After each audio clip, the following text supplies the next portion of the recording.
This bojack scene is so fascinating to me on a couple of different levels. First of all, bojack talking to Diane about what would actually make him happy is so silly.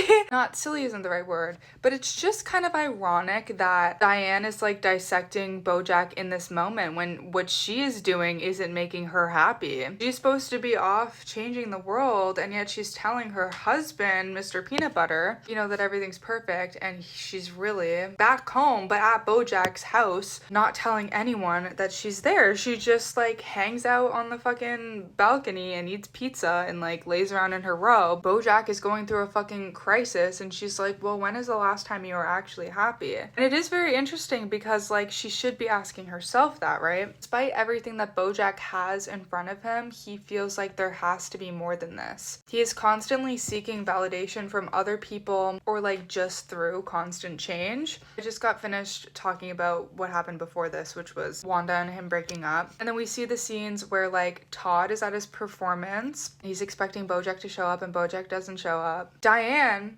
could honestly use some fucking help too, and he decides to leave her. And then Wanda is at home crying and hears the doorbell ring and thinks bojack's gonna be there, but it's just the pizza guy. There are so many people in bojack's life that he could have been there for in that moment, and yet he chose to go on a road trip. It's even further for Diane because she calls Mr. Peanut Butter and is like, I'm just really busy, it's really hard to talk to you on the phone, I think that we need a break from talking.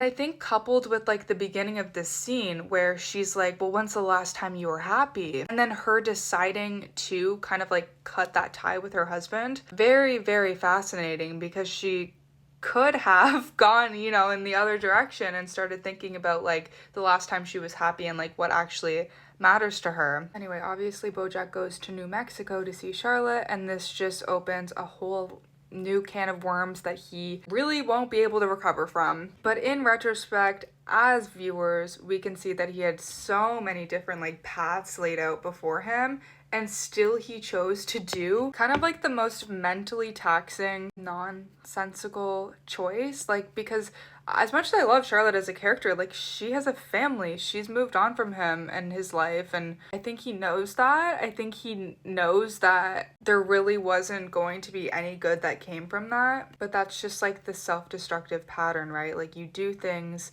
knowing that it's not going to work out, knowing that it's probably going to do more harm than good, but then why do you choose to do those things instead of the more obvious options that you have in front of you that will probably make you feel better and have more positive, long-lasting results? That's a question you can let me know in the comments if you know